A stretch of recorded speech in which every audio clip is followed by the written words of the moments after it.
Va ora in onda Zoom, il drive time in mezzo ai fatti con Antonino Danna.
Per chi cerca l'equilibrio da ogni punto di vista. Insalatissime Rio Mare, un mare di ricette creative e equilibrate con tonno di qualità, legumi, cereali e verdure. Insalatissime Rio Mare, cambia gusto alla tua giornata. A te la linea, Antonino. Grazie Andrea, amiche e amici miei, ma non dall'avventura, buonasera, siete sulle magiche onde di Radio Libertà, questo è Zoom, il drive time in mezzo ai fatti. Io sono Antonino Danna e questa è la puntata numero 1235 di oggi, mercoledì 15 di luglio dell'anno del Signore 2026. Cominciamo la nostra trasmissione, vi ricordo date il sangue, in ospedale serve sempre. Salverete vite umane, chi salva una vita umana salva il mondo intero. Secondo appello radiolibertà.net. Fesso, chi non lo legge perché vi perdete un bellissimo giornale online dove ci sono liberamente il direttore responsabile Giovanni Sallusti, gli autodafè di Giulio Cainarca, la rassegna stampa di Semivarin, videopillole e molto altro ancora. 340 670 9659 se avete voglia di dire la vostra attraverso la zappa o WhatsApp che dir vogliasi, oppure 029294 7222 se volete intervenire per telefono. Io ho una notiziola che mi segnala la nostra Alessandra Mori e ve la riferisco così come mi è stata segnalata. Intanto, caro Andrea, ben trovate, buon lavoro anche a te. Allora, oggi pomeriggio alle ore 17 il presidente della regione Lazio Rocca è stato ad Alatri, promessa già stabilita 2 anni fa in regione. Ci sono stati e ci sono in corso sulla struttura dell'ospedale San Benedetto, in quel di Alatri, un adeguamento antisismico, qualche difficoltà invece per il personale sanitario, chirurghi, ortopedici, radiologi, tecnici di radiologia e infermieri. In particolare oggi si dà inizio all'ospedale di comunità gestito dai medici di base. Finalmente parte anche la nuovissima e modernissima risonanza magnetica, in attesa di sforzi già programmati di tecnici e radiologi per lavorare a pieno regime. Insomma, diciamo che l'ospedale possa acquisire una gestione interna con uno dei medici di Alatri per superare le difficoltà di comunicazione degli ultimi anni. Mi dice anche la nostra Alessandra che il San Benedetto di Alatri è un polo importante del Lazio che serve un largo bacino di utenza a riprova di quanto sia buona e soprattutto di quanto sia importante la buona sanità territoriale. Detto ciò, noi adesso ci prepariamo al Qui Parlamento. Vi preannuncio che l'ospite di questa sera sarà la senatrice Stefania Pucciarelli, che tra poco sarà al telefono con noi. E allora, sigla! Va ora in onda Qui Parlamento, l'attualità politica dalla viva voce di deputati e senatori.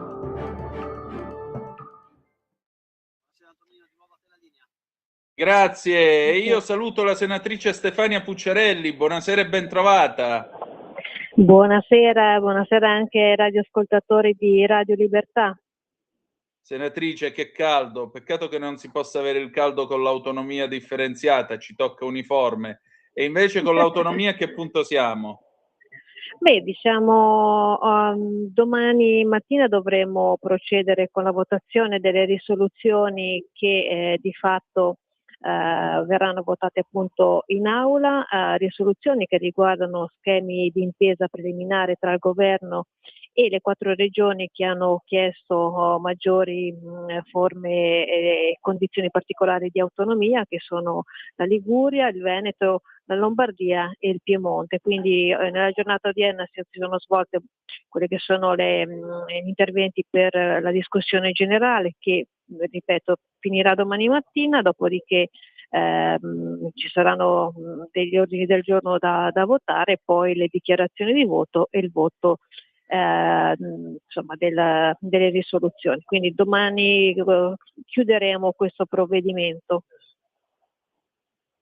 Certo, e questa è la cosa più importante. Vogliamo ricordare ai nostri ascoltatori che l'autonomia è un'opportunità e non una discriminazione? Allora, intanto ricordiamo ai nostri ascoltatori che l'autonomia da sempre è una battaglia della Lega e in questo non abbiamo mai cambiato idea, non abbiamo mai cambiato opinioni, neanche con il cambio dei governi. Quindi oggi se fossimo a parti inverse e quindi in opposizione con un governo magari di sinistra che presentava un provvedimento come quello che oggi è in discussione in aula del Senato, avremmo come Lega votato a favore. Mentre invece abbiamo visto il teatrino della sinistra che ha disconosciuto se stessa, perché parliamoci chiaro, le 4 regioni, tra queste abbiamo il Piemonte, la richiesta del Piemonte partì nel 2017 assieme anche alla Liguria, allora il presidente era Chiamparino, quindi Chiamparino di sinistra aveva chiesto addirittura 20 materie per il Piemonte, perché di fatto l'autonomia è un'assunzione di responsabilità per chi la chiede, ma allo stesso tempo è un modo anche di poter gestire quelle che sono delle risorse che vengono comunque date in capo alle regioni, e quale miglior modo di poter stabilire le risorse come possono essere nel modo migliore impiegate in un territorio, lo si può fare proprio attraverso quello che è una maggiore facilità, ecco, nei finanziamenti da parte dei presidenti di regione. Quindi è una sorta di stimolo per tutte le regioni a far meglio, perché di fatto è un'elevazione a rialzo e non un livellamento verso il basso. Io faccio un esempio: il presidente Fontana, nel momento in cui è venuto in audizione in Senato, cosa ha detto? Noi in sanità abbiamo, per le risorse che ci arrivano dallo Stato centrale, un sistema di bilancio fatto a silos.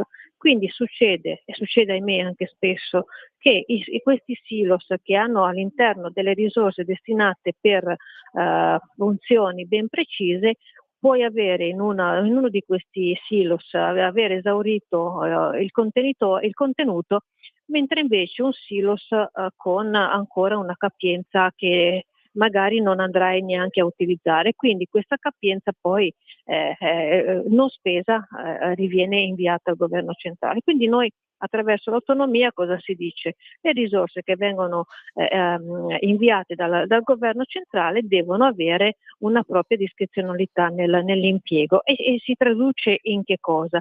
Nella possibilità che per esempio la regione possa di fatto destinare alle aziende e agli enti del settore sanitario regionale risorse finanziarie finalizzate all'assunzione per esempio di personale sanitario, oppure l'incremento delle prestazioni aggiuntive, la possibilità di allocare su altri ambiti di spesa sanitaria le risorse nazionali vincolate, magari quelle che risultano da economie di scala e quindi poter essere riutilizzate, la possibilità di istituire e gestire i fondi sanitari integrativi, e quindi diciamo è veramente una possibilità di migliorare quello che è il tema, in modo particolare della sanità, ma nell'ambito per esempio della protezione civile, in caso di emergenza regionale, la possibilità di decretare lo stato di emergenza direttamente dal Presidente della Regione, che diventa a quel punto il commissario. Poi ci sarà comunque tutta una parte delle risorse che saranno controllate, vincolate e quant'altro, però una risposta tempestiva per poter far fronte a quelle che sono delle emergenze che possono succedere in una regione. E tutto questo nel rispetto dell'unità nazionale, sul fatto che vi sia comunque rispetto dei principi di coesione economica e territoriale, sul principio della semplificazione, dell'accelerazione delle procedure, sul principio della responsabilità, della trasparenza, e anche comunque mantenendo quei principi cardine che sono contenuti nella Costituzione, quale il principio di sussidiarietà e il principio solidaristico. Quindi chi oggi ci accusa di voler spaccare l'Italia, di creare disparità, le disparità sono già con l'attuale sistema. Noi forse con questo sistema cercheremo di far sì che anche le regioni che oggi sono un po' addormentate da un certo punto di vista possano svegliarsi dal torpore, perché parliamoci chiaro, se un buon amministratore amministra bene quello che è il patrimonio pubblico, i cittadini non avranno problemi a rivotarlo. Con questo sistema chi amministra male non potrà più dare la colpa a qualcun altro e ad assumersi direttamente le responsabilità dei fallimenti. Ecco, e questo mi sembra abbastanza chiaro. Senta, senatrice, ora quali saranno i suoi prossimi impegni al di là dell'autonomia? Adesso siamo in prima commissione perché abbiamo di fatto il patto europeo per la migrazione, quindi lo decliniamo a livello nazionale con nuove misure che toccheranno anche appunto l'Italia, con una risposta più tempestiva su quello che è il tema dell'immigrazione irregolare, con l'identificazione in breve tempo di coloro i quali arrivano nel nostro territorio e con la possibilità di mandarli velocemente laddove non vi siano le condizioni per poter permanere nel nostro paese, nei paesi di provenienza. Quindi un po' l'accelerazione di quello che è tutte le procedure, fermo restando che dobbiamo sempre noi fare i conti con quello che è la magistratura che cerca sempre di smontare tutto quello che noi cerchiamo di mettere in piedi proprio per contrastare quello che è l'immigrazione clandestina, contro quelli che sono poi tutti i reati che vengono commessi e quindi di fatto a volte ci sembra un po' di svuotare il mare con un cucchiaino, perché noi creiamo nuove leggi, creiamo situazioni per poter scoraggiare chi vuol delinquere, chi vuole creare problemi, e di là abbiamo invece chi accarezza sempre questi, in modo particolare persone che sono violenti, che creano problemi nelle nostre città. Magistratura e la sinistra alla stessa maniera. Quindi la situazione è questa, ma noi non molliamo, siamo sempre convinti di aver ragione e porteremo avanti di sicuro le nostre battaglie che abbiamo visto che la Lega porta avanti da sempre. Matteo Salvini per questo ha rischiato di andare in carcere, quindi non ci faremo neanche in questo contesto intimorire da nessuno. E questo mi sembra molto chiaro. Senatrice, io la voglio ringraziare come sempre e insomma al piacere di risentirci presto. Grazie Antonino, a presto e una buona serata a tutti. Grazie ancora. Adesso sigla, poi pubblicità e poi ci sentiamo The Fantastic Oceans Moving Cruising del 1981 dal film Chi trova un amico trova un tesoro. Tra poco. Avete ascoltato Qui Parlamento, l'attualità politica dalla viva voce di deputati e senatori. Stai ascoltando Radio Libertà, la tua voce libera, senza filtri né censure, la tua radio.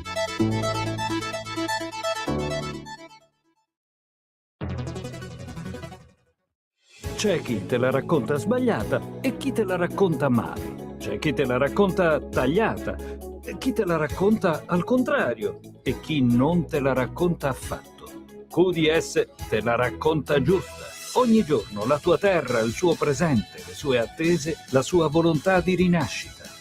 Leggi, abbonati, scegli il Quotidiano di Sicilia.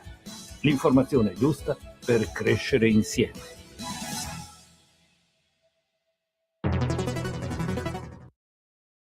Lo amiamo perché ci offre sempre le cose più buone e naturali. Linea Alberto Acerbis! Problemi respiratori, tosse, raffreddore, tosse secca, tosse grassa. Abbiamo il prodotto che ti può aiutare. Bronco Free, la soluzione bevibile alla bava di lumaca, timo, verbena, altea, papavero e marrubio. Un insieme di erbe e di prodotti che aiutano a sciogliere il catarro e a favorirne l'espettorazione in maniera naturale. La tosse è un meccanismo espulsivo naturale che il nostro organismo mette in atto quando all'interno delle nostre vie respiratorie entrano virus, entrano batteri, entrano sostanze che il nostro organismo ritiene dannose.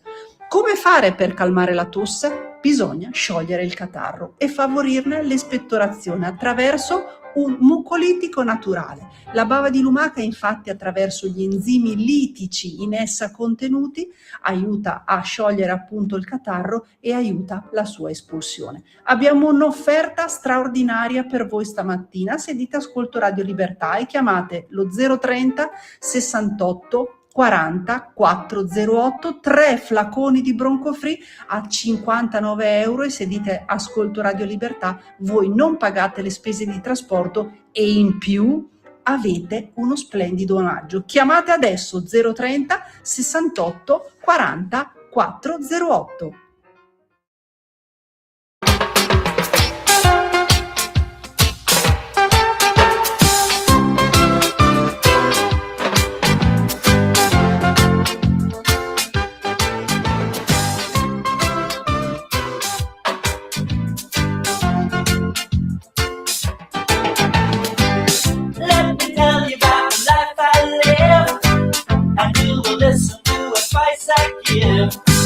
Don't ever worry, cause you got no home.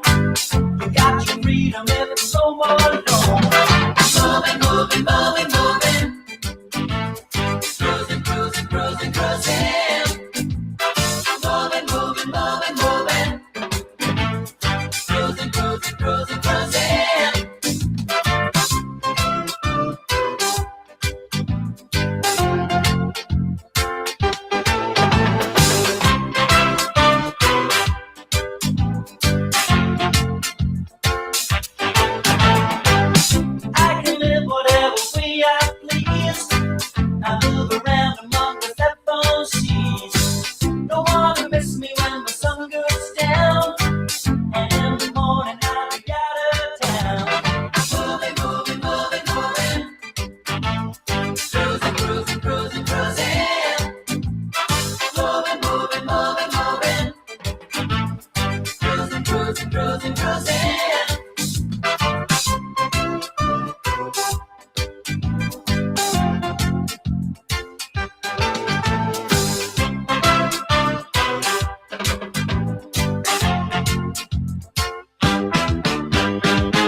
Grazie caro Andrea, alle 18, 33 minuti e 40 secondi sulle magiche onde di Radio Libertà. Antonino Danna al microfono per questa puntata.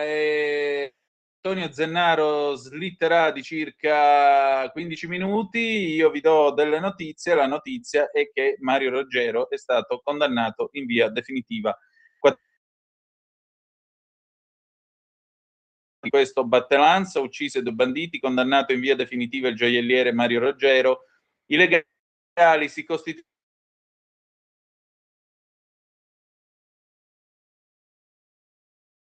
già oggi, deve essere definitiva la condanna a 14 anni e 9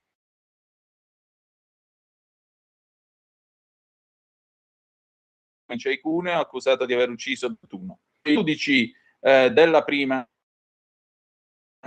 si costituirà già oggi, non attenderà, dicono i suoi avvocati Stefano Marcolini e Sergio Rovani, all'uscita dalla Cassazione.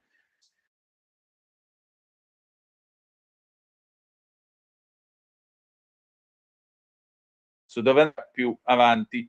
A questo punto io credo sia giusto concedere la grazia a Mario, il suo diritto alla legittima difesa, vista la situazione in cui si è trovato. Regia, sì, dimmi.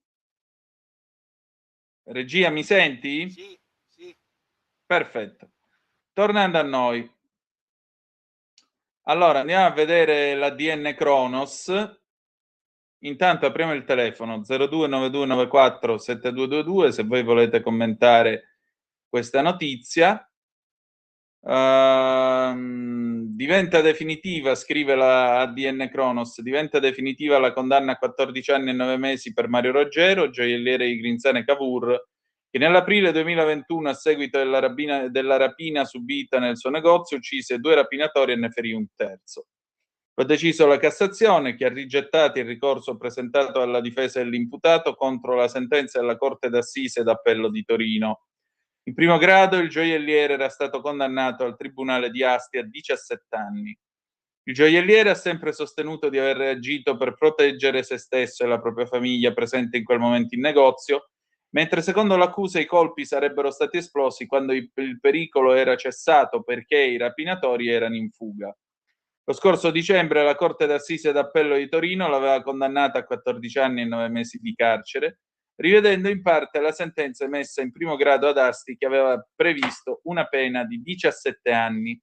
A marzo la difesa di Mario Roggero aveva depositato il ricorso in Cassazione contro la sentenza, sostenendo che fu legittima difesa.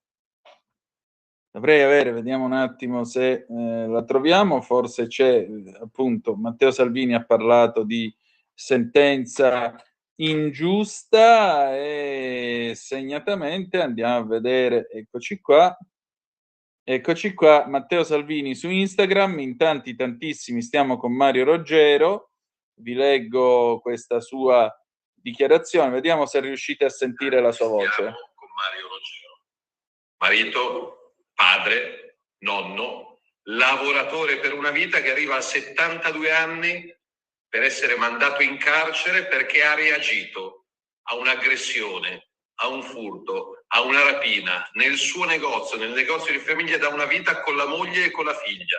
Ecco, secondo la giustizia italiana ha esagerato. Io non auguro a nessuno dei commentatori da tastiera di trovarsi in un contesto drammatico come quello e non auguro a nessuno di poter cercare di capire cosa ti dice la tua mente. Non entro nel merito della sentenza, ritengo ingiusta questa condanna e spero insieme a tantissimi di voi di far arrivare la voce ovunque per chiedere grazia per Roggero. Una grazia per un lavoratore onesto, tranquillo, per bene, per un marito, per un padre, per un nonno che a 72 anni non merita sicuramente il carcere. Sì, sono favorevole pure io alla grazia per Mario Roggero, anzi, nel caso in cui si facesse una raccolta firme, sono disponibile a firmare anch'io, perché credo che un uomo di 72 anni che fa il nonno, dovrebbe fare il nonno, non deve andare a farsi 14 anni di carcere per sperare di campare così a lungo da uscire a 86, quasi 87. Aggiungerei anche un'altra cosa.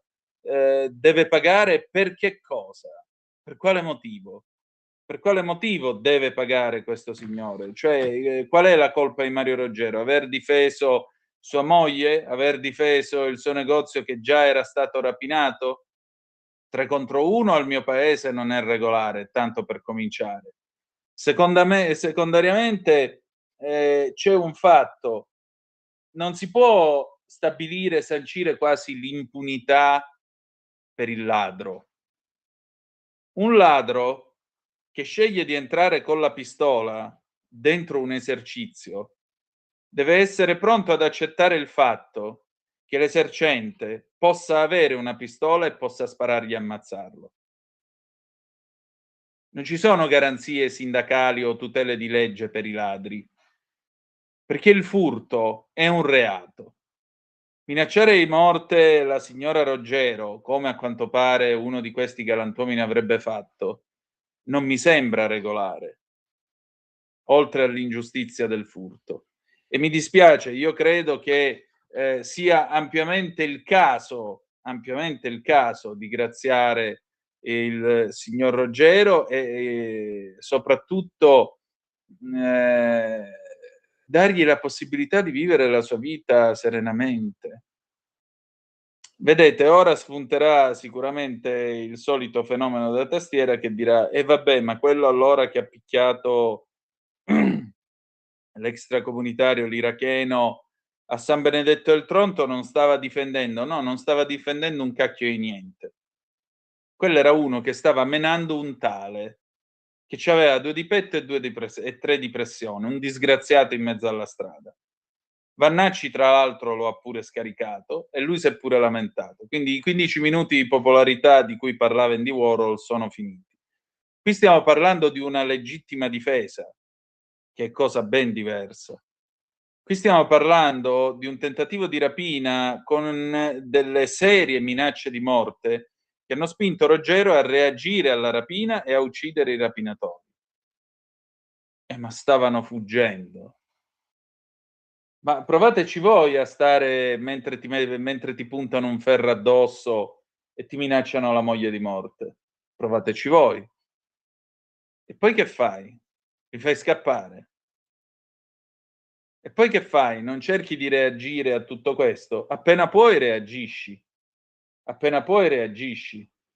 Se sei sotto ferro e non hai il ferro per rispondere in quel momento, devi stare sotto ferro, mi pare chiaro.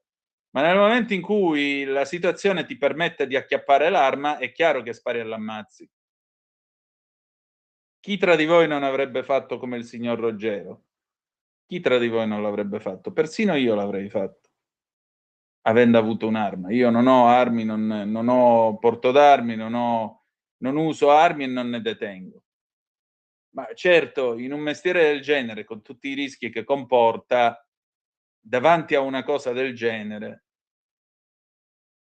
ecco, forse questo sarebbe un tema di riflessione. Questo sarebbe un tema di riflessione. Poi qui qualcuno mi manda un lungo intervento che nemmeno si firma, sui fatti di ieri alla Camera, la sinistra che ha festeggiato la bocciatura delle preferenze. Ma guarda, io credo che la verità l'abbia detta la Meloni, ha vinto ancora una volta la palude. Cosa volete, un Parlamento di nominati o un Parlamento di eletti? Se volete il Parlamento di nominati, allora festeggiate con la sinistra, che non so cosa abbia vinto con questa cosa. Ha vinto la Coppa del Nonno, non lo so che cosa abbia vinto.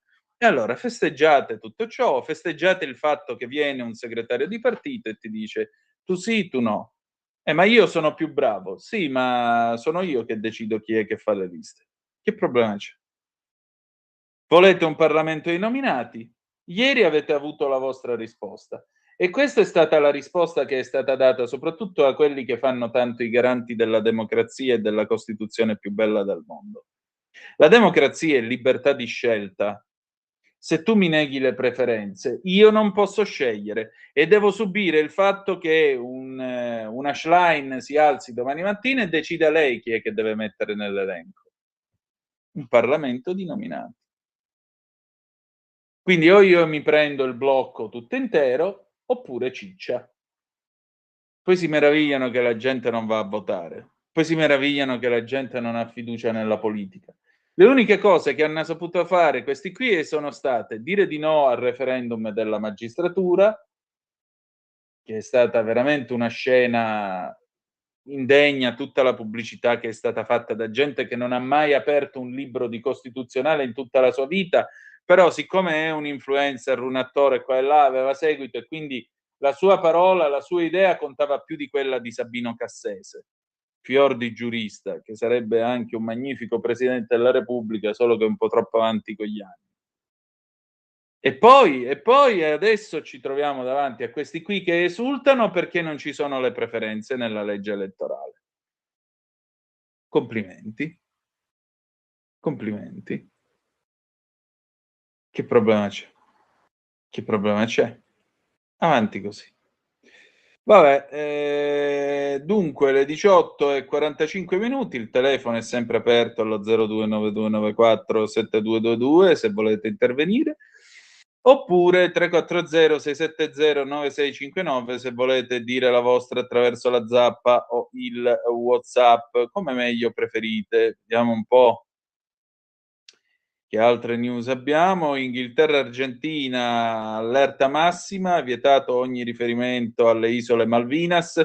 Non si chiamano Malvinas, si chiamano Falklands. L'Inghilterra la guerra l'ha vinta nell'82 e l'ha vinta contro una fottuta dittatura da fogna, quella dei generali, quella di Videla, quella di Galtieri, che ha letteralmente sterminato una generazione di giovani argentini colpevoli di non pensarla come i militari.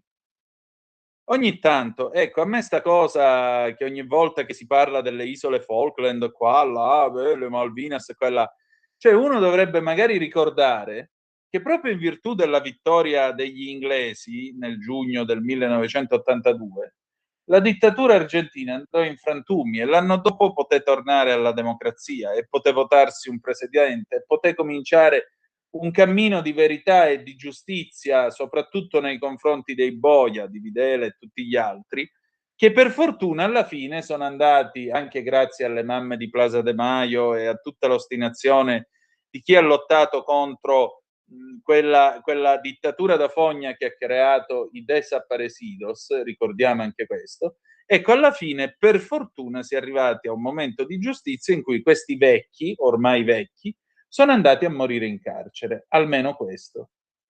Almeno questo. La cosa più disgustosa della dittatura argentina, almeno quella che a me veramente manda sui nervi che manco ve l'immaginate, è l'ipocrisia di fondo. Cioè, spiego meglio. Pinochet era un porco e un assassino, ma non faceva mistero di chiudere la gente dentro gli stadi. Questi qui, quando sparivano i desaparecidos e tu gli chiedevi qualcosa, che ne so, magari avrà avuto voglia di uscire, di fare una passeggiata, non sapevano mai niente, non era vero mai niente, negavano sempre. Questa è la cosa più orribile, veramente, la menzogna che occulta la violenza. Abbiamo una telefonata, pronto, chi è là? Ciao Antonino, sono Marco da Mantova. Ciao Marco, ben trovato. Grazie. Allora, parliamo di preferenze, parliamo di problemi veri e problemi falsi. Il problema delle preferenze non esiste, perché tanto comunque vengono decisi dalle segreterie dei partiti. Quindi tu metti soltanto nel foglio del voto un X di nomi che comunque sono già decisi dalle segreterie, sì. Quindi il cittadino può fare fino a un certo punto. Ma sentir parlare la Schlein e tutta la cozzaglia di buoni a nulla che stanno nel centro-sinistra è ridicolo, perché poi questi alla fine la libertà non ce l'hanno mai data. E perché? Perché noi siamo comunque sottoposti al vincolo esterno. E chi ci ha sottoposti al vincolo esterno? Loro. Prodi, Ciampi, Napolitano, Amato, tutta quella gente che arrivava dal centro-sinistra e che piuttosto che ha pensato bene di dire all'Europa: tirateci dentro, fate di noi quello che volete, basta che a noi ci permettiate di fare i vostri maggiordomi e restare nelle seggiole di potere, tanto noi faremo tutto quello che voi ci direte di fare. Ed è quello che è accaduto. Quindi oggi loro esultano, cercano di ringalluzzire i loro col problema delle preferenze, ma per non far vedere tutto il resto che non funziona. Noi siamo in mano della gente in Europa che tutto fa a meno che dare spazio al popolo. La von der Leyen e la Commissione europea non sono eletti dai cittadini e si regolano di conseguenza, da non eletti ma da nominati. Fanno gli interessi di tutti, meno che dei vari popoli europei. E questi del centro-sinistra sono contenti perché Forza Italia ha praticamente cassato le preferenze della Meloni. Ragazzi, questo è il potere di chi ci vuole servi schiavi dell'Europa, e il primo di tutti è il Presidente della Repubblica. Ciao Antonino, grazie.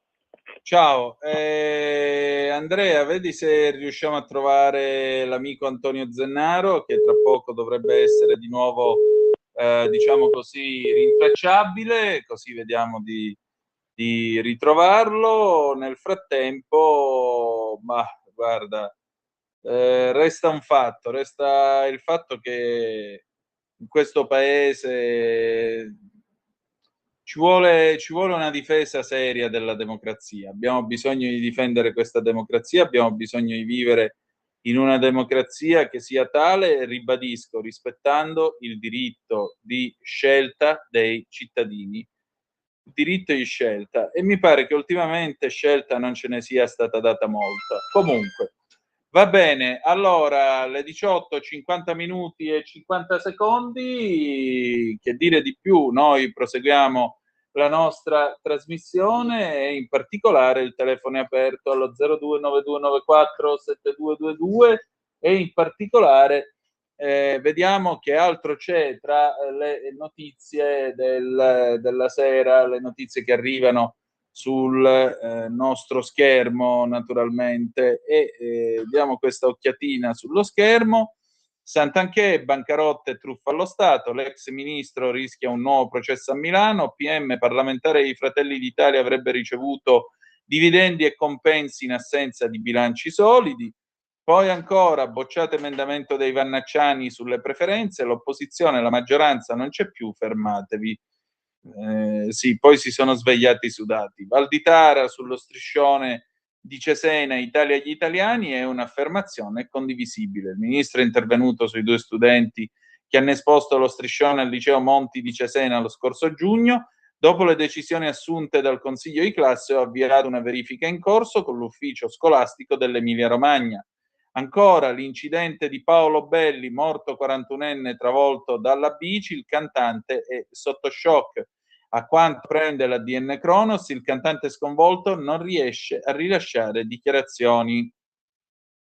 Povero Paolo Belli e questo povero uomo, insomma, ha avuto un incidente e questo 41enne che è rimasto ferito da Paolo Belli che andava in bicicletta è purtroppo morto.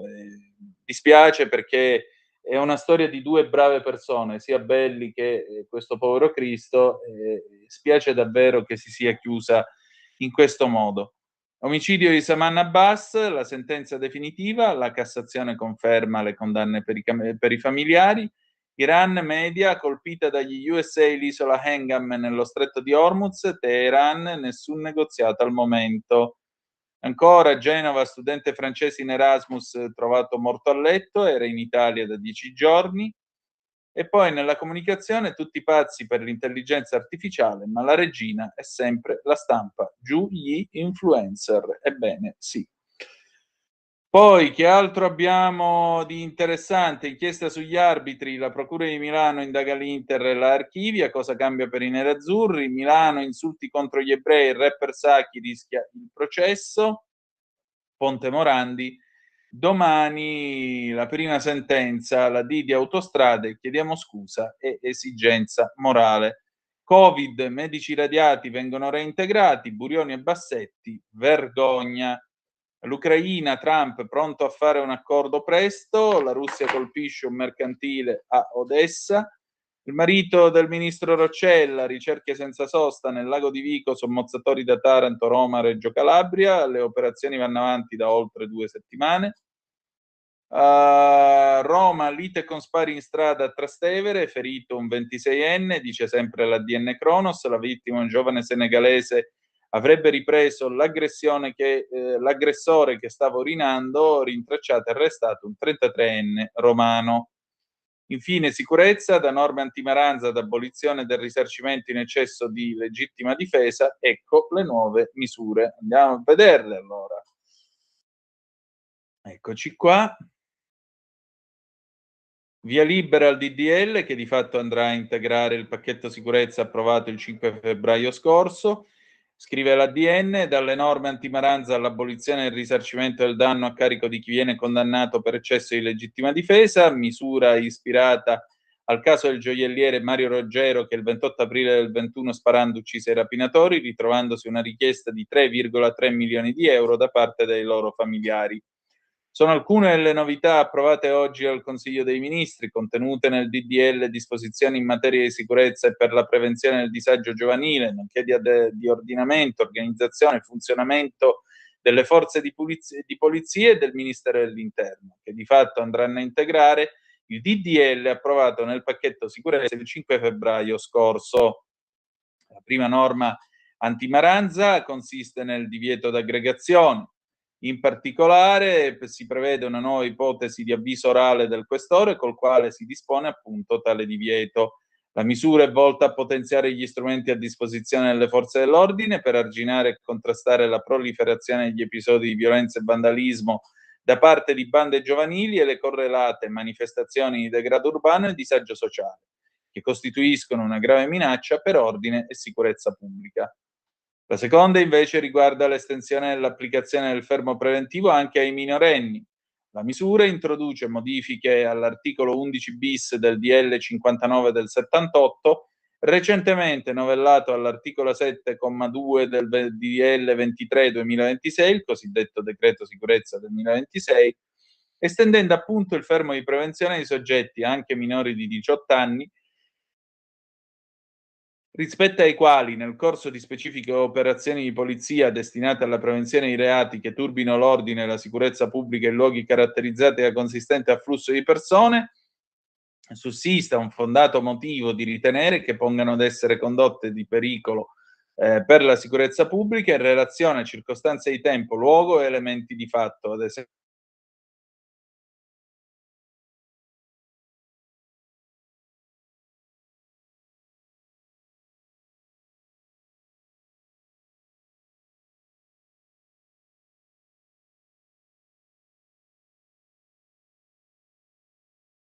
Un nuovo modo per sostenere la tua radio. Visita radiolibertà.net. Ti basta un click e potrai versare il tuo contributo volontario direttamente online. Potrai donare con ogni tipo di carta di credito, anche prepagata. Ti aspettiamo online su radiolibertà.net. Sostieni la tua radio con il tuo contributo volontario. Radio Libertà. La tua radio. Diamo voce alla nostra gente.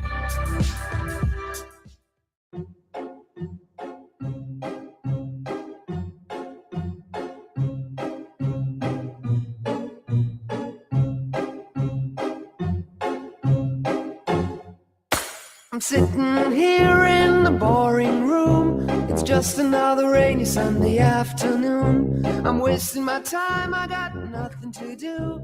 I'm hanging around, I'm waiting for you, but nothing ever happens. And I wonder, I'm driving around in my car. I'm driving too fast, I'm driving too far. I'd like to change my point of view. I feel so lonely, I'm waiting for you, but nothing ever happens. And I wonder how, I wonder why. Yesterday you told me about the blue, blue sky, and all that I can see is just a yellow lemon tree. Grazie Andrea. Allora io mi scuso con voi, ma questo che avete appena ascoltato è stato l'ennesimo distacco di corrente che è avvenuto quest'oggi. Quest'oggi ce ne sono stati già 3 nel pomeriggio e come vedete il distacco di corrente mi ha colpito proprio adesso mentre ero in onda. Questo proprio perché in questo paese qualcuno ha deciso che non si dovevano fare le centrali nucleari. Ecco, il risultato è questo, che uno non può lavorare, non può andare in onda come vorrebbe, e me ne scuso con voi, ma prima di tutto me ne scuso con la mia radio, perché non è che io sto qua a far ballare la scimmia, sono qua a fare il mio dovere e purtroppo sono costretto a questo punto ad accorciare la trasmissione. Allora, la trasmissione adesso non finirà ovviamente subito, la trasmissione finirà attorno alle 19:30, quindi stasera durerà un quarto d'ora di meno, ringraziando ancora una volta chi ha deciso che non dovevamo dotarci di bollitori atomici e di conseguenza noi adesso facciamo una bella cosa. Andiamo in pausa, poi ci sentiamo qualche minuto gli Hot Chocolate Don't Stop It Now del 1976, seguirà a Berlino Tutto Bene, la mia consueta chiacchierata del mercoledì con Roberto Giardina. Alle 19:30 la trasmissione finirà, ci saluteremo con Marcella Bella, Mi mancherai del 1982. Io mi scuso con tutti voi, ma come vedete questo è il risultato di scelte stronze che sono state fatte in questo paese, e tutte le volte in cui Matteo Salvini o una persona qualsiasi di buonsenso del centrodestra prende e dice dobbiamo fare il nucleare, arriva il fenomeno che mette la faccina. Metti la faccina in faccia a sta pipa, avrebbe detto Totò. Per cui, grazie a tutti, io mi scuso ancora, prima di tutto con il mio editore e con naturalmente Giovanni Sallusti, che è il mio direttore responsabile, e poi mi scuso con tutti voi, ma questa sera dobbiamo chiudere 15 minuti prima grazie a questa scelta idiota. Per cui, signore e signori, noi adesso andiamo in pausa, poi Hot Chocolate Don't Stop It Now e poi finalmente a Berlino Tutto Bene, loro almeno sì, con Roberto Giardina. Grazie per essere stati con noi, appuntamento domani alla stessa ora, sperando non ci sia qualche altro blackout, e ricordate che the best is yet to come, il meglio deve ancora venire. Vi ha parlato abbastanza incazzato Antonino Danna. Buonasera.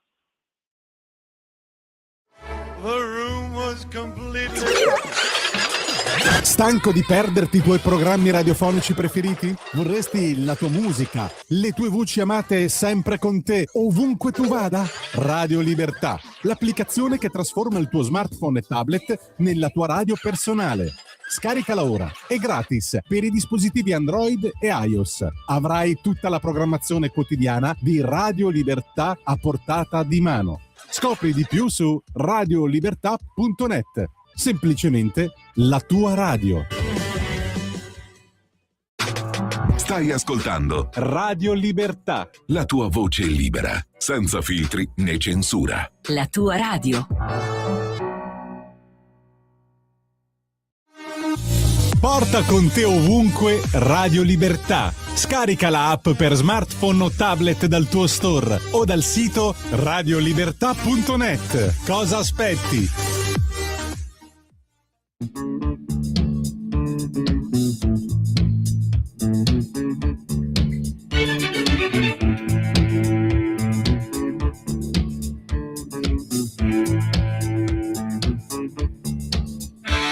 Your lips are warmer than a fire. Just one burning kiss fills me with desire. And it would drive me mad if you should stop it now. 'Cause I've never ever had a love like this before. Keep on giving it to me. Crazy about you, baby. Mad about you, darling. Keep on giving it to me. 'Cause I'm mad about you, darling. Don't stop it now. Va ora in onda A Berlino tutto bene, Germania, Italia ed Europa nelle parole di Roberto Giardina. A Berlino che giorno è? A Berlino che giorno è? A Berlino che giorno è? E allora, anche stasera siamo collegati con Roberto Giardina, che dal suo appartamento sulla Sprea guarda alla Germania e guarda all'Italia di oggi. Roberto, intanto tutto bene? Prima? Sempre bene, sempre prima è la parola che i tedeschi hanno imparato. Non si sa perché, anche ciao, dicono anche ciao, ma questo ormai da anni. Incredibile. I tedeschi che dicono ciao deve essere un'esperienza mistica. Senti... no, poi dicono ciao al momento sbagliato, perché dicono ciao quando ti incontri uno, dovrebbero dirlo quando tu lo saluti, insomma, ma comunque va bene lo stesso. Senti, ti volevo dire questo. Corre voce che a Berlino potrebbe esserci una sorpresa per le elezioni del sindaco. Che sta succedendo? Ma qui è un colpo dopo l'altro, perché c'è il sindaco adesso è cristiano democratico, ma la sua CDU, cioè il suo partito, aveva preso il 26%, quindi non aveva la grande maggioranza, ed era in sondaggi sceso al 22%, però poi è saltato fuori che lui a gennaio, il 3 gennaio a Berlino c'è stato un blackout, 50.000 famiglie, quindi tante, sono rimasti senza luce per quasi 3 giorni. E il sindaco era a giocare a tennis e se n'è fregato. Poi ha mentito dicendo che lui aveva diretto le operazioni di intervento col cellulare. Un giornale di Berlino, qui i tedeschi sono molto tignosi, 6 mesi dopo è riuscito a dimostrare che lui il cellulare proprio non l'ha usato e quindi mentiva. A questo punto ha continuato a mentire dicendo: ma io invece ho chiamato il cancelliere Merz, cioè il suo cancelliere, e Merz l'ha lasciato cadere, cioè ha detto: io non ho mai parlato con lui. A questo punto ha dovuto annunciare che non si presenta più alle elezioni del 20 settembre e quindi si ritira.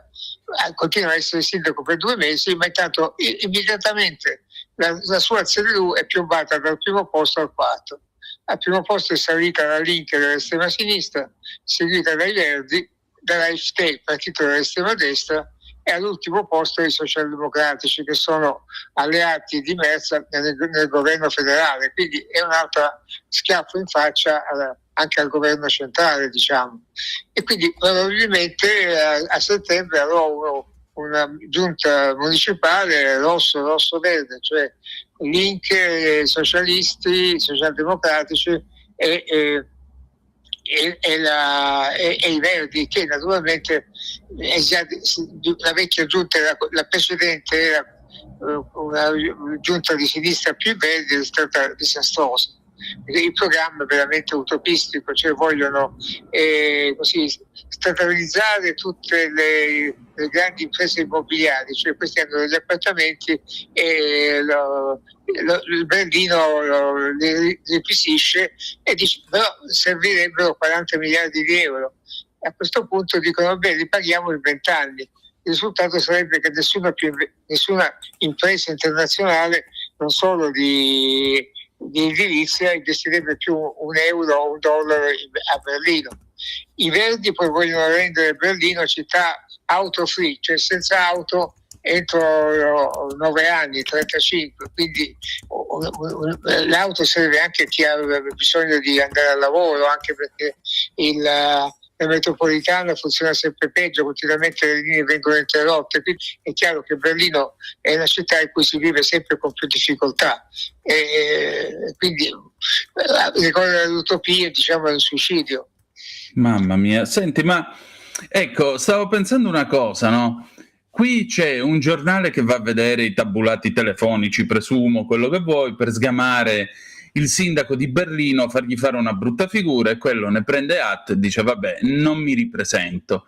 In Italia avrebbe detto: vabbè, che cosa volete, insomma, qua e là, però guardiamo le cose buone che ho fatte. Alla fine si sarebbe ripresentato e magari l'avrebbero rieletto. Ma perché questo? Cioè, perché i tedeschi fanno così e noi no? Ecco, questa è una bella domanda, ma senza risposta, perché naturalmente forse dipende, non so, se uno vuole fare il sociologo da questa morale loro luterana, nel senso che per i protestanti non c'è perdono, ti perdona solo Dio, invece i cattolici vanno a confessarsi e vengono perdonati. Esatto. Questa mentalità è stata anche in politica. Io vedo sempre che i colleghi che chiedono agli assassini: ma ti sei pentito? Cosa mi importa se lui si è pentito? Va in galera, poi se crede in Dio non andrà all'inferno, non andrà in purgatorio, ma insomma non riguarda la società. E qui invece, diciamo, i peccati si scontrano per sempre. Quando Helmut Kohl fu sorpreso a intascare fondi neri, non si metteva in tasca neanche all'epoca un marco, ma prendeva i soldi sotto banco per il suo partito, perché qui in realtà se tu puoi regalare quello che ti pare al tuo partito, ma deve essere ufficiale. E lui, niente, i tedeschi ancora oggi protestano se Helmut Kohl viene ricordato con una piazza o con una strada. Lui è il cancelliere dell'unità tedesca. Comunque ha commesso questo peccato che in Italia sarebbe stato veniale e non è stato più perdonato. Mamma mia, che roba. Se penso anche alla parabola dello stesso Kohl, uno che dovrebbero fargli un monumento in ogni piazza della Germania, però precipitato nella polvere più totale. Non se ne parla proprio più di lui, zero. Ma anche la Merkel... Viene dimenticato anche Günter Grass. Günter Grass, sì. Premio Nobel per la letteratura, io lo intervistai decenni fa, lui diceva cose molto, molto giuste. Uscì fuori che lui, da giovane, a 17 anni, aveva indossato la divisa delle Waffen SS, cioè sono le SS militari, che non sono le vere SS. Perché però è chiaro che tu entri nell'SS, questa uno, però se sei veramente un convinto seguace di Hitler all'epoca. Certo. E lui la tenne in segreto tutta la vita, perché pensava di niente, io penso sempre a lui che aveva vissuto sempre col terrore che questo suo peccato venisse scoperto, e quando è uscito fuori niente, i tedeschi l'hanno veramente cancellato, l'hanno detto, ha mentito, soprattutto per la menzogna. Come Horst Tappert. Uno dice, vabbè, io a 17 anni, a 18 anni ero nella Repubblica di Salò, ho sbagliato, sono passati 50 anni, 60 anni, giudicatemi da quello che faccio adesso. Questo in Germania non vale, c'è un po' di manicheismo, diciamo, perché non si mettono mai nei panni di un ragazzo in guerra. Però probabilmente Günter Grass pensava di difendere la patria, chissà, insomma c'era questo fanatismo a Berlino, a difendere Berlino quando ormai era perduta, c'erano i russi che erano arrivati in periferia, combattevano i quindicenni, e quindi bisogna mettersi nei loro panni. Poi se dopo, quando hanno 60 anni, sono ancora fascisti, è un'altra storia, ma Günter Grass non fu perdonato. Io scrissi un commento all'epoca su di lui, perché dicevo, Günter Grass non era all'altezza, perché per essere SS allora doveva essere alto almeno 1,80 m, che all'epoca era una statura quasi da gigante. Lui era alto quanto me, cioè 1,73 m, e quindi non era all'altezza. Però diciamo non è stato all'altezza neanche, non ha avuto il coraggio di confessare. Se avesse detto prima, 20 anni prima, io ho sbagliato e adesso vi posso spiegare perché ho sbagliato, magari veniva compreso. Io sto pensando anche ad altri due. Uno ha subito proprio una rimozione totale, clamorosa, tant'è vero che, anzi, una vera e propria damnatio memoriae, diciamolo pure. E l'altro invece probabilmente diventerà santo. Sto parlando, uno è Horst Tappert, cioè l'ispettore Derrick, bravo, hai buona memoria. Sì. E l'altro è Benedetto XVI, che venne messo nella Flak, l'antiaerea a difesa della BMW a Monaco di Baviera. Solo che lui, insomma, se la scappottò, riuscì a scappare, fece, credo, un po' di campo di concentramento con gli alleati, non vorrei sbagliarmi, ma riuscì a rientrare a casa, e quindi sostanzialmente lui, per fortuna, col nazismo ci ha fatto poco e niente, anche se poi ha avuto modo di dire che in un certo senso i tedeschi furono quasi ipnotizzati da Hitler, quasi come potremmo dire sedotti e plagiati da Hitler, da quello che lui prometteva. Mentre invece Horst Tappert, voglio dire, l'ispettore Derrick, l'uomo che risolveva i casi senza mettere mai mano alla pistola e così via, che da noi aveva un culto, io credo, forse più fanatico di quello che avevano in Germania per lui, è completamente sparito. Oggi se tu dici mi voglio vedere una puntata dell'ispettore Derrick, perché tu stai dicendo voglio andare a bruciare 6 milioni di ebrei, insomma è una cosa orribile.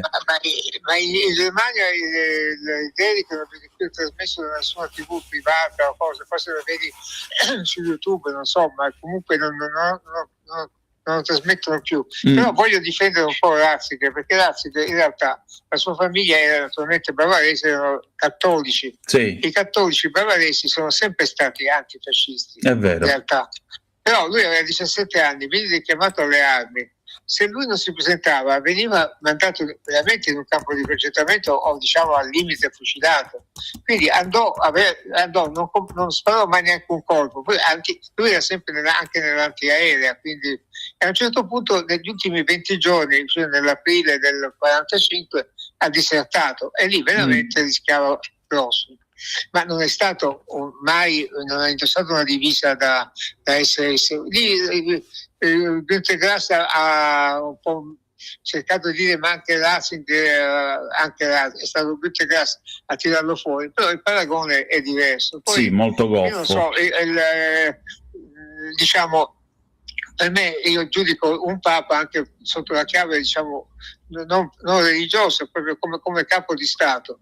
E Ratzinger, a me, diciamo, questo i miei amici si sorprendono quando lo dico, Ratzinger non mi dispiaceva, perché mi ricordava un po' il mio padre, un professore di università che con le sue idee, cioè un intellettuale. Lui aveva quello che ha detto, poi non era molto sbagliato, quando lui dice bisogna stare attenti agli immigrati islamici, perché gli islamici non possono integrarsi nella nostra società, perché non hanno avuto l'illuminismo, cioè lo diceva in chiave anche proprio non religiosa ma intellettuale, perché non possono integrarsi in una società, diciamo, nostra, quando continuano a dire che la Sharia, cioè il Corano, è superiore alla legge dello Stato. Certo.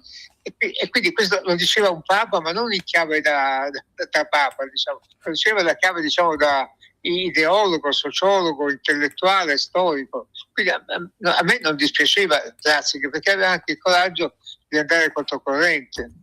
Infatti. E anche io, se mi permetti di divagare, quando muore Wojtyła, faceva questo come si dice, festival al congresso della gioventù mondiale, era organizzato a Colonia ed erano preparati da accogliere Wojtyła. Sì.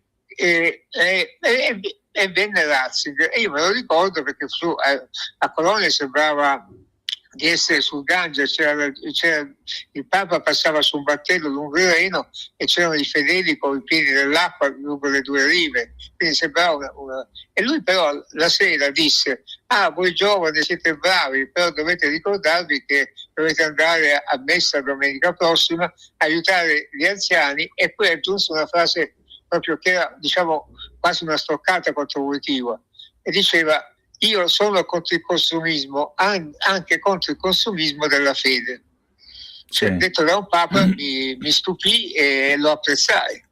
Quando diceva il supermarket delle fedi, l'idea del Dio spray, il supermercato delle religioni, sì. Prendo quello che mi va bene, quello che non mi va bene lo scarto. Cioè, qua il discorso è: se tu entri in questo club, le regole sono queste, anche quelle che non ti piacciono le devi rispettare. Questo era Ratzinger ed era intellettualmente onesto. Io l'ho sempre ritenuto un profeta, perché nel Natale del 69 lui a quel tempo faceva un programma alla radio bavarese. E lui fece una profezia. Io devo dire la verità, una volta all'inizio credevo fosse una fesseria, invece mi sono reso conto con l'andare del tempo che ha una carica profetica enorme. Lui disse: guardate che la Chiesa a un certo punto vedrà ridursi di molto il numero dei suoi frequentatori, il numero dei fedeli e così via. Però non vi dovete disperare, perché questa Chiesa molto più piccola, molto più sfrondata, in cui non ci sarà carrierismo, non ci sarà la smania del potere, la smania di apparire, sarà una Chiesa che svilupperà una fede più semplice e più forte. Dice: in un mondo ridotto a estrema solitudine, pianificato in tutto, l'uomo troverà segretamente le risposte che cerca alla vita, tornando alla Chiesa, e la Chiesa quindi avrà una rinascita. Secondo me la profezia di Ratzinger si avvererà. Non adesso siamo nel tempo della cristianizzazione, diciamo tra una cinquantina d'anni, 100 anni, probabilmente ci sarà questa rinascita religiosa nel mondo, almeno, quantomeno cristiana, come sosteneva lui. Ma questo, qui rischiamo di passare a fare Radio Maria, però Però ti volevo dire, certamente il Papa tedesco, anche la sua figura è una figura che col tempo verrà riscoperta e rivalutata, anche perché purtroppo lui si è trovato schiacciato tra un predecessore che dopo 27 anni e mezzo aveva battuto tutti i record e un successore che in maniera molto chiassosa e molto particolare è sembrato andare nel senso esattamente opposto a quello che diceva lui. Quindi ci vorrà tempo, le cose insomma si metteranno a posto, ecco. Io credo che la sua figura sarà ampiamente rivalutata. Roberto, se noi andiamo avanti con la nostra conversazione, però per scendere da cose così alte passiamo a cose un po' più basse ma altrettanto gravi e pericolose. Io ho qua in mano il quotidiano sanità.it di stamattina e dice questo: in Germania arrivano tagli alla sanità per 19 miliardi, via libera del Bundestag alla riforma per congelare i contributi delle casse malattia, stretta su ospedali, farmaci, psicoterapia.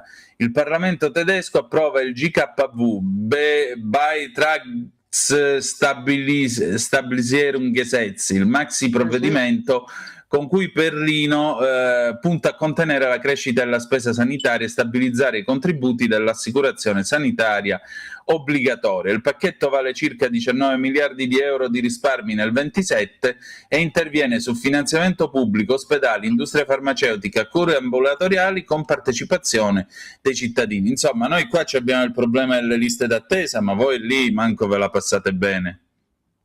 Ma guarda, io infatti prima ti ricordi quando c'è stato il Covid, la sanità tedesca era la migliore d'Europa, quindi la migliore del mondo, e curavano anche i malati italiani, olandesi e tutto quanto. Poi immediatamente dopo è cominciato a cambiare tutto. Io adesso prima ho una mia Frau Doctor, cioè la dottoressa di base, perché io essendo residente all'estero non ho più neanche la mutua italiana, ho quella tedesca, quindi e lei però è una brava perché dalle 10 di mattina puoi andare senza appuntamento e quindi per casi naturalmente urgenti. Io appuntamento una volta l'avevo alle 11:15, lei mi ha ricevuto quasi all'1:20, 2 ore dopo, quando il suo studio era già chiuso, quindi siamo rimasti insieme a chiacchierare mezz'ora e lei mi ha detto, dice, ma io ho, in base alla mutua, ho 3 minuti per ogni paziente, se supero il tempo devo giustificarmi la sera, sono schiacciati dalla burocrazia, quindi questa burocrazia che cerca di contenere le spese. Ma prima la mutua tedesca era brava perché pagava la prevenzione, e la prevenzione serve in realtà ad ammortizzare le spese dopo. Meglio andare quando non ho un problema che risolvo con poche spese che poi finire in ospedale e venire operato. E questo è la mutua va in marcia indietro. Adesso stanno chiudendo gli ospedali perché dicono questo ospedale è in rosso, ma l'ospedale per me non è un'azienda e se è in rosso amen. Paghiamo le tasse per questo, e fanno dei calcoli che sono un po' truffaldini, perché dicono un ospedale non può avere tutti i macchinari, tutto quello che serve per ogni tipo di problema. Se uno deve essere operato per X, vabbè, vai in un ospedale che sta a 50 km. E hanno fatto i calcoli che, per esempio, adesso facciamo un discorso che sembra così, se uno ha un infarto si deve arrivare all'ospedale prossimo al massimo entro mezz'ora. Ma hanno fatto i calcoli con le auto correndo di notte alle 3 di notte. Se uno è traffico cittadino a Berlino, non parlo di un'altra città, devo andare dal mio quartiere che ha 350.000 abitanti, quindi è grande, credo quasi un po' meno di Firenze, devo andare dall'altra parte della città, ci metto 2 ore e questo la gente lo sa, e quindi e poi anche non puoi fare più pure la psicoterapia non viene più pagata. Ma adesso per esempio il cancelliere del Merz accusa i tedeschi di essere assenteisti, e questa è un'altra notizia, perché noi siamo convinti sempre che i tedeschi sono i più grandi lavoratori d'Europa e del mondo. Invece hanno un tasso di assenteismo di i 15 giorni in media all'anno, e gli italiani, indovina quanti ne hanno? Meno di 6. Quindi siamo un terzo rispetto ai tedeschi. Però i responsabili delle mutue hanno detto: ma l'assenteismo non è provocato da chi perché si dice che i tedeschi sono assenteisti lunedì perché scontrano la smornia della domenica. Ma questo è un mito, una vecchia storia. In realtà la maggior parte sono malati a lungo termine, e solo il problema più grave è la depressione. La depressione è lo stress da lavoro, e a questo servirebbero le cure psicoterapeutiche, e loro le cancellano. È tutto un controsenso. Anche adesso, per le residenze per anziani, i tedeschi ci andavano anche spontaneamente, magari a 60 anni, quando andavano in pensione, dicevano: io sono solo o sola, sto a casa mia. Invece si pagavano con la pensione la residenza per anziani, avevano amici e amiche della stessa età, stavano bene e stavano in compagnia. Adesso la media, un posto in una residenza costa 3.300 euro. Chi se lo può pagare?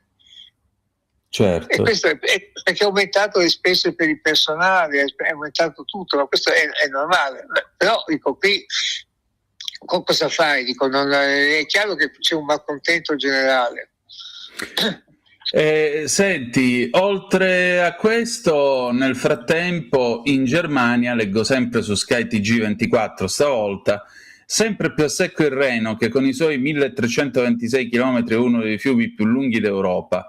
Negli ultimi decenni la temperatura delle sue acque è aumentata costantemente, soprattutto nella zona sud intorno a Basilea, dove si registra un incremento medio di circa 0,4 gradi ogni 10 anni. Ma lo stesso vale per l'ampio tratto tedesco, sempre più a corto d'acqua, come mostrano le rilevazioni di queste giornate estive. Il Reno è molto più di un corso d'acqua, rifornisce circa 30 milioni di persone con acqua potabile, arteria logistica cruciale, svolge un ruolo chiave per industria e produzione energetica. Se la sua temperatura continua a salire e la disponibilità d'acqua a scendere, interi sistemi economici e sociali rischiano di entrare in crisi. A me il Reno ricorda una famosa battuta, i battelli del Reno, per dire quando si finanziano dei servizi pubblici in perdita, ma che in ogni caso sono essenziali e quindi si continua a finanziarli. Come è messa la situazione sul Reno? Sì, l'acqua è molto più bassa del normale anche in estate, però qui esattamente il 14 luglio, cioè ieri, si è rievocato la grande alluvione e inondazione di una valle che fiancheggia il Reno, proprio a Bonn, l'Ahrtal. Sono morte 185 persone, quindi il governo reagì con molto ritardo. Ieri hanno ammesso la colpa pubblicamente, c'era il cancelliere Merz, e quindi improvvisamente sempre a luglio ci fu troppa pioggia al contrario, quindi un po' oscilla il problema. Io quando stavo a Bonn avevo la scrivania contro la finestra, era proprio sul Reno. Io vedevo sull'altra sponda la casa di Demetrio Volcic che abitava dall'altra parte, a 500 metri, e quindi una volta vedevo passare le grandi chiatte, queste chiatte con i container, tre piani di container che devono passare sotto i ponti. A un certo punto vedo un silenzio, una pace che così uno se ne accorge magari un'ora dopo. In realtà l'acqua era troppo alta e quindi i container non passavano sotto i ponti. Adesso è troppo basso, naturalmente forse questi fenomeni atmosferici diventano sempre peggio, però in realtà il traffico dei beni su e giù per il Reno è importante. Anche dal Mar Nero tu puoi arrivare al mare del Nord passando attraverso il Danubio, il Meno e il Reno, collegati da canali, quindi è anche un'arteria d'Europa. E quindi quando ci fu la guerra contro la Serbia, vennero bombardati i ponti sul Danubio da noi, diciamo dagli occidentali, e si bloccò tutto il traffico sui fiumi in tutta Europa. E quindi in realtà noi siamo un'Europa, un continente piccolo, siamo molto delicati, e quindi hai fatto bene a ricordare questo problema del Reno. Decisamente. Senti, ci avviamo verso la conclusione. Riflettevo su una cosa ieri sera guardando la partita Francia-Spagna.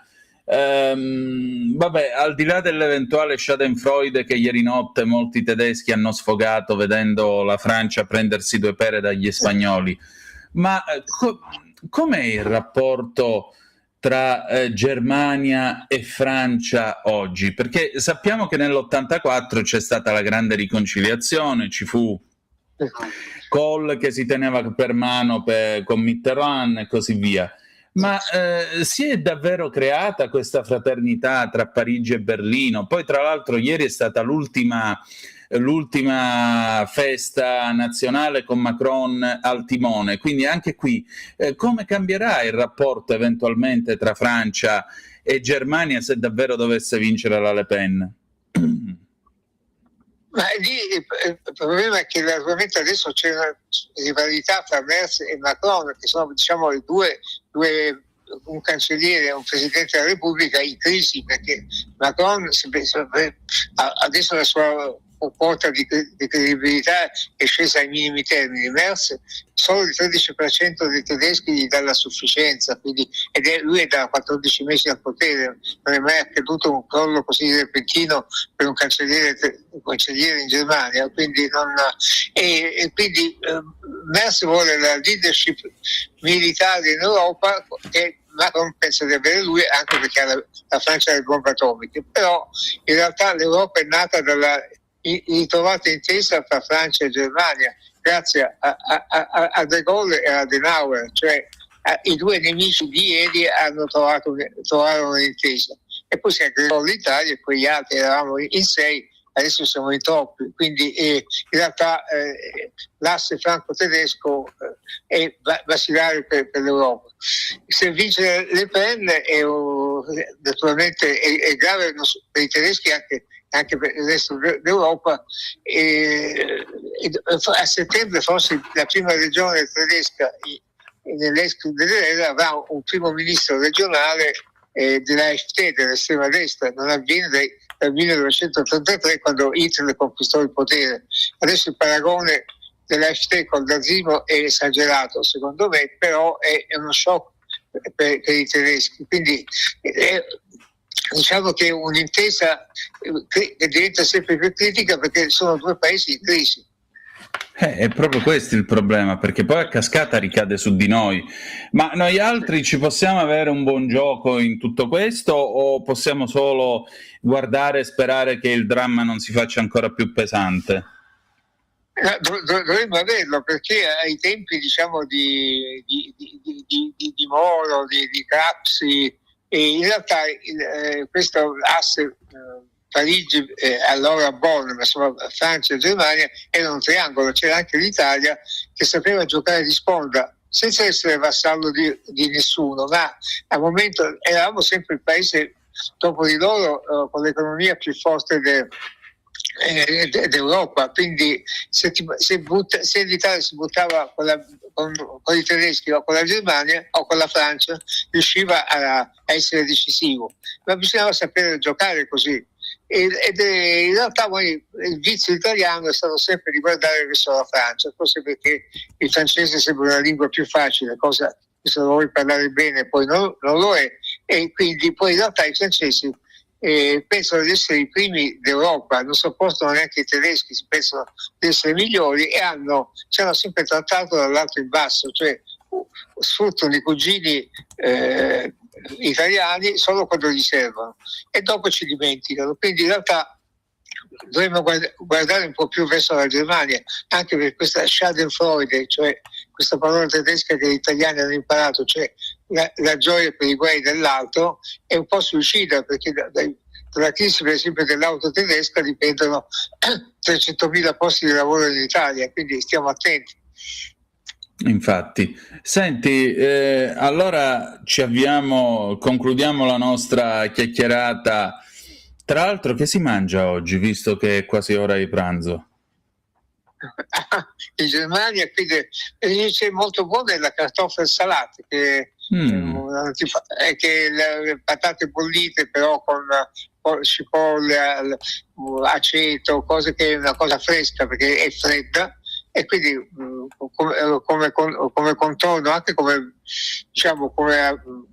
piatto secondario, ma che ti può saziare quando fa caldo, va bene, insomma. Buono. Ma allora lo possiamo dire, a Berlino tutto bene? A Berlino tutto bene, perché anche questo, cioè, i tedeschi così per tradizione sono pessimisti. Io vedo che un po' più di ottimismo, quindi questo è un buon segno. Ottimismo contro la logica, però questo è importante, essere ottimisti quando tu stai perdendo 4-0, questo, per tornare ai campionati del mondo, insomma. Sicuramente. Senti, ma un'ultimissima cosa, negli anni 60 la Germania di immigrazione spagnola era tutta gente che se ne andava via dalla dittatura di Franco e anche dal desarrollo spagnolo, che però per loro non aveva garantito ricchezza a differenza di quello italiano. Che rapporto c'è oggi tra la Germania e la Spagna? Sono due paesi affini culturalmente? Perché vedo che per esempio addirittura sull'alta velocità hanno lo stesso sistema di distanziamento dei treni che c'è in Germania. Sì, no, la Spagna in realtà è un paese che funziona bene, cioè, diciamo, è un paese latino come noi, però sono un po' più nordici, cioè la parte per esempio nord della Spagna ha un'altra tradizione anche politica, un'altra morale, funzionano meglio. Però in realtà anche i tedeschi, diciamo, ammirano anche l'Italia adesso, perché i treni italiani arriveranno, si spera, a Berlino, l'Italo, e i tedeschi sono contenti.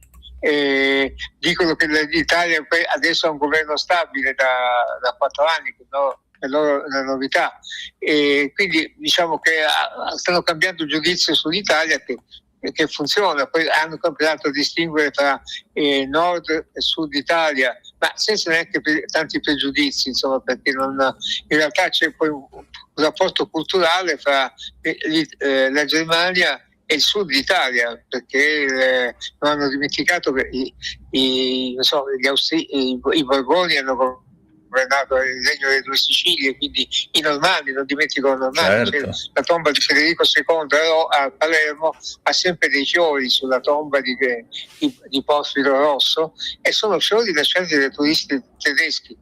Quando io l'ho scritto, un mio collega tedesco, giornalista, è andato a controllare, poi mi ha telefonato, loro controllano tutto, e poi ha detto: sai che hai detto la verità? Certo, io scrivo sempre la verità. Guarda che roba! È la verità.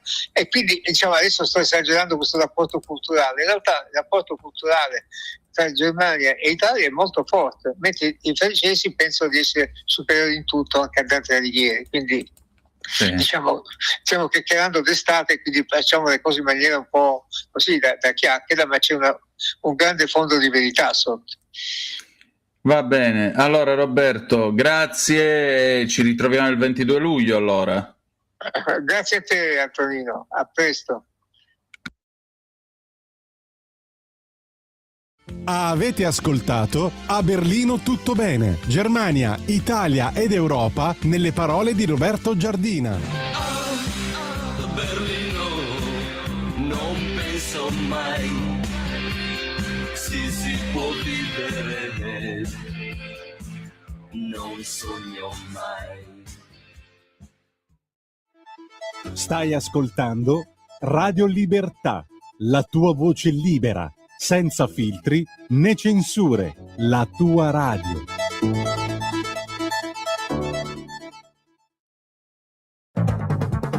Avete ascoltato Zoom, il drive time in mezzo ai fatti.